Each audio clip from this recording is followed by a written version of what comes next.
So March 13th, 2019, Fusion 360 came out with its latest update, and there was one particular feature in here that I wanted to show you guys about that is very important to me, and that is Stock Compare.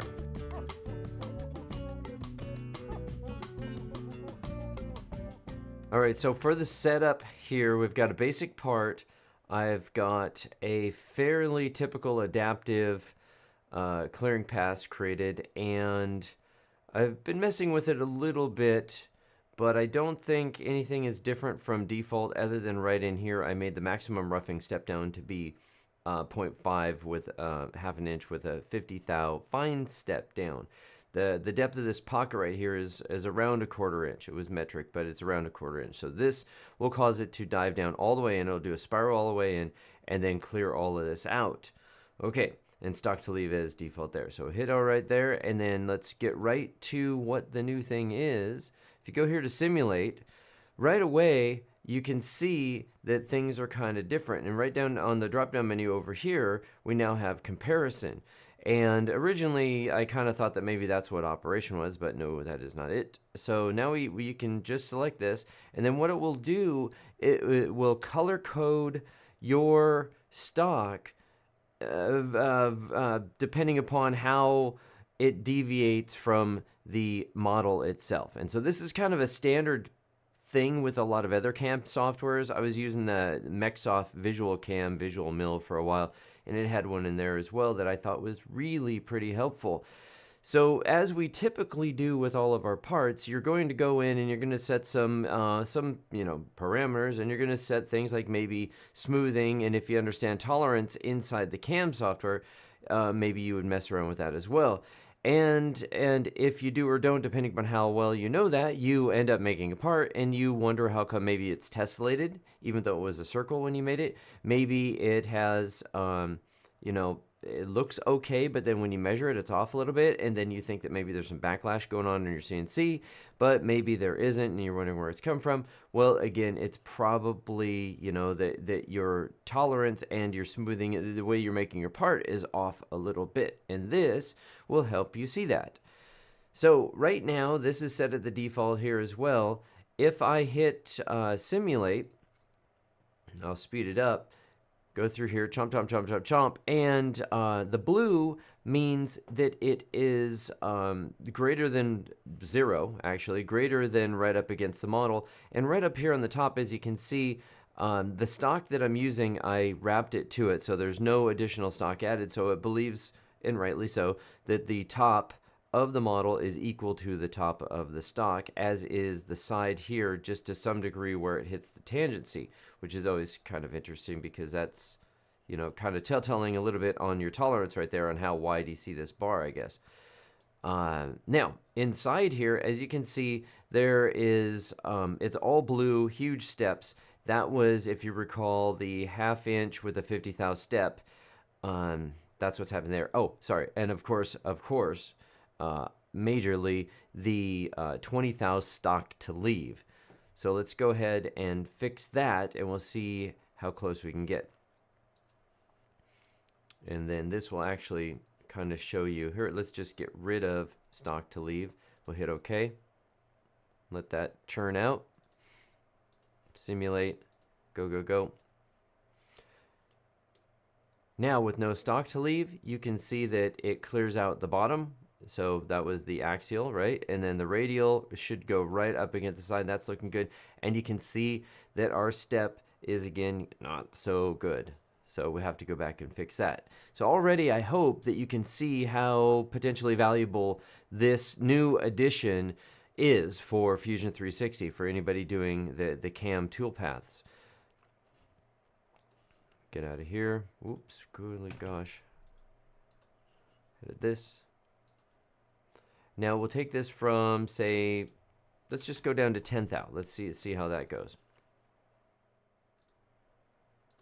Then we'll simulate that. Speed her up. So this looks great. Theoretically, this would seem to you that, it would be perfect, but then that's where we get over to here. So our tolerance is set at 8 thou, saying anything deviating away from stock by 8 thou is going to, or less than 8 thou, is going to look perfect to it. So the nice thing and what you can do here, I was kind of thinking that they could have like a nice, really granular slider right in here. Would be really great just to kind of move this on the fly. You can take this, and let's say we'll go down to 4 thou, and it will change right now. You don't have to rerun the simulation. So with a 4 thou tolerance, you can see that we're not actually clearing all the stuff away. Incidentally, this is a 1/4 inch bullnose end mill. So if you're looking at this wondering how come, the edges look curved, it's a bullnose. It's not a flat end mill.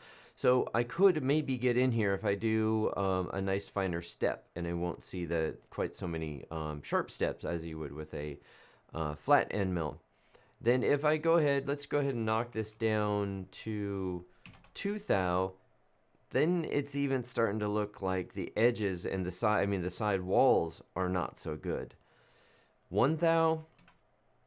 And I thought that this was kind of interesting too, because if you go to 1 thou, it even believes that somehow or another the top of the model and the stock are not within tolerance, even though we said that there was no additional stock. So mathematically, they should be exact. Maybe it was their way of cluing us in a little bit that if we want to make this thing perfect, that no stock in the world is probably going to be perfect, so that you should maybe do a facing up. I'm not sure. Anyways, let's set this back to 8, and we'll play around a little bit more. Then now I have knocked this down to 10 thou, but I also wanted to show you this. I changed this prior to starting. I want to show you what happens here if you don't do flat area detection. So then we'll run our simulate, and what you'll see is that it now believes that if we have a 2 thou tolerance here on our coloring, that the bottom is not actually right up against the model. And I don't know if you've seen this before or trouble over this or even noticed it, but you might think with a 1/2 inch major step down, and this is less than 1/2 inch, it would have came down all the way to the bottom. We have no stock to leave yet, but we turned off flat area detection. So if you turn off flat area detection, and you consider that's going to be good enough because you had a major step down that was longer than the depth of the part, it will not work. Let me show you here.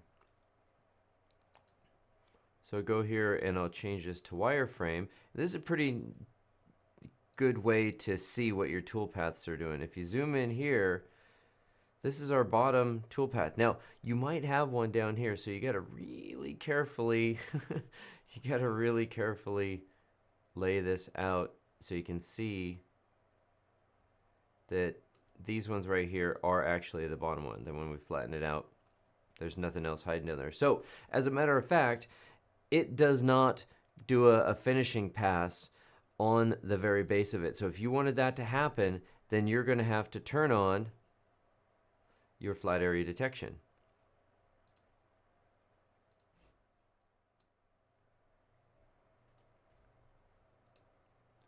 Okay, and then we're all good again.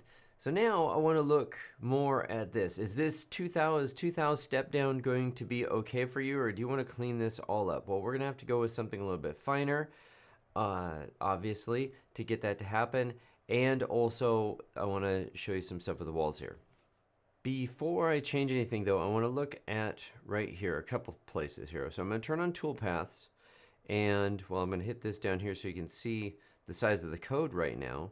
So I've got 85 kilobytes, toolpaths on, and hit show points. So show points is going to maybe help show you how many lines of G code you have. So kind of like a visual expression of that. So each one of these points is a line of G code, and you can see how it's moving.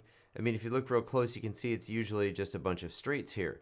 So now we're going to go change some stuff, and I'm kind of not thinking that we'll necessarily be able to visually tell, but we should be able to tell here with the size that things are going to change. So you come back here, you hit edit, and then we'll go to our tolerance. So we're not going to change anything specific about our toolpath like step down or anything, and we're not going to engage smoothing yet. We're just going to say the tolerance is 1/10 of a thou now. So that'll take a little bit to churn out, and then we'll see if we can see any extra points. Like I said, I don't know if we can tell or not, but well, here, look right here. We're not even halfway done, and we're already at 140 some kilobytes. There, okay, well, there, done. 150 some kilobytes, so quite a bit extra lines of code. And if you go here, maybe, yeah, I think I can kind of tell that there's more points there, you see? So now when we engage smoothing, we should see these go away, a lot of them, and we'll see this size go down. So by the way, I'll hit simulate here and crank this up, get off the transparency there.